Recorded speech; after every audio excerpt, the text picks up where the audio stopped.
Vsauce. I'm Jake, and where are we? I honestly have no idea how we got here or where here is. Hello? Hello? Maybe the person in the house has some information. What? On my arm? Loop. Yes! Okay.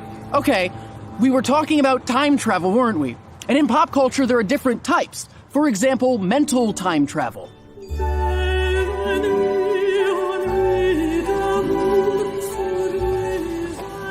Mental time travel in pop culture is when you physically don't go back in time.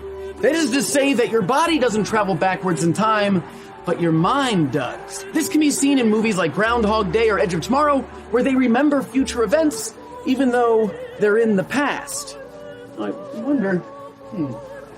Maybe if I throw some of these rocks up there, we can get someone's attention. Hello? Nothing. Now, mental time travel, or MTT, is very curious because it avoids a lot of potential paradoxes, while also allowing you to potentially influence the future, which a loop does not. I wonder... It's open! Come on! One of the problems with MTT is the Cassandra dilemma, which is when correct future predictions or warnings are ignored. If you could see the future, and you decided to tell everyone about it, who would believe you? You'd probably just be dismissed. Footnote! The Cassandra dilemma originated from a Greek myth about the aforementioned Cassandra, the daughter of the king of Troy. The Greek god Apollo fell in love with her and gave her the gift of prophecy. But when she did not reciprocate his feelings, Apollo made it that no one would ever believe the prophecies she'd seen, even if they were true. And speaking of seeing, I wonder if from up here we can better see where we are.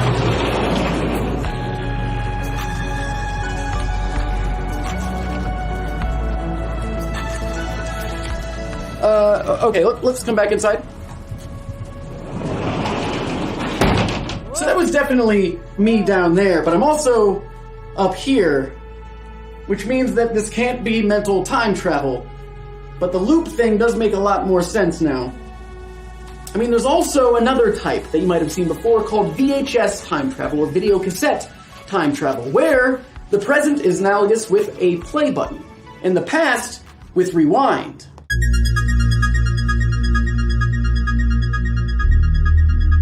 As you go backwards through time, you see everything that has happened on that timeline, without being able to interfere or be seen. And fast forward would bring us into the future or to the present time where we originally started. What we are currently experiencing isn't VHS time travel either, because I was able to interfere by writing this note, a very poor note that didn't really tell me what was going on. I probably should have written something better, like, it's a loop. Yes, okay, do we have a pen in my pocket? Alright, it's a loop. Okay, you know, I should have remembered about those rocks. That was my bad. But it's alright. We'll just go, we'll wash this off, I'll write it again. This door is now open, strangely. Actually, this is all pointing to a time loop. And you decided to tell everyone about it. We have to be very careful to avoid running into our past or future self. I mean, I don't really know what happens, but according to pop culture, it's not good. All space and time could disappear. All reality as we know it might vanish. Your mental state might just be even worse than mine, and it's not good. Let's check. As I was saying before, what we are currently experiencing is a kind of time loop. It's an isolated sequence of events where one action is the cause of the next, and it just continues on forward until we reach our final event, which is generally the cause of the first event, if not the first event itself. And then we just go around and around. This brings up an interesting philosophical dilemma, which is that if everything that will happen has already happened, if everything is just a complete copy of the previous sequence, can anything be changed?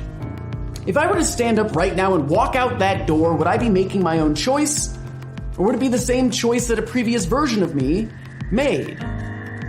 How many times has this happened? How would you ever know what was your own decision or one already decided for you? The dilemma becomes knowing you don't have freedom of choice, but still acting like you do.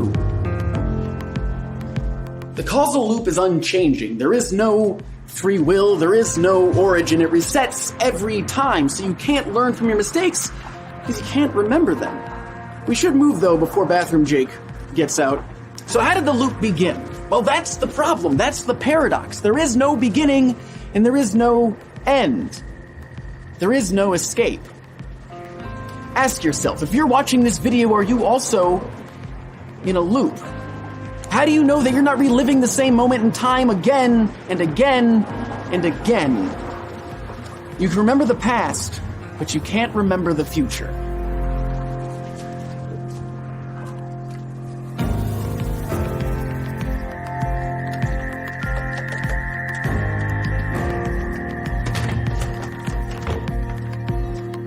You know, this reminds me of a quote by author Douglas Adams. This is rather as if you imagine a puddle waking up one morning and thinking, this is an interesting world I find myself in, an interesting hole I find myself in.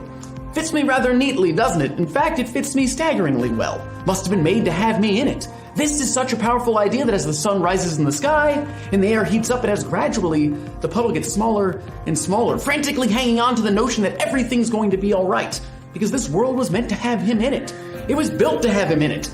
So the moment he disappears, catches him rather by surprise. You know, we always try and hold on to the past. This is the last door. Might as well give it a try, huh? There's another kind of time travel, a wormhole. Something that takes you from one point in space and time and places you somewhere else. It acts as a time bridge connecting one place to another, continuing my causal loop. And, as always, thanks for watching.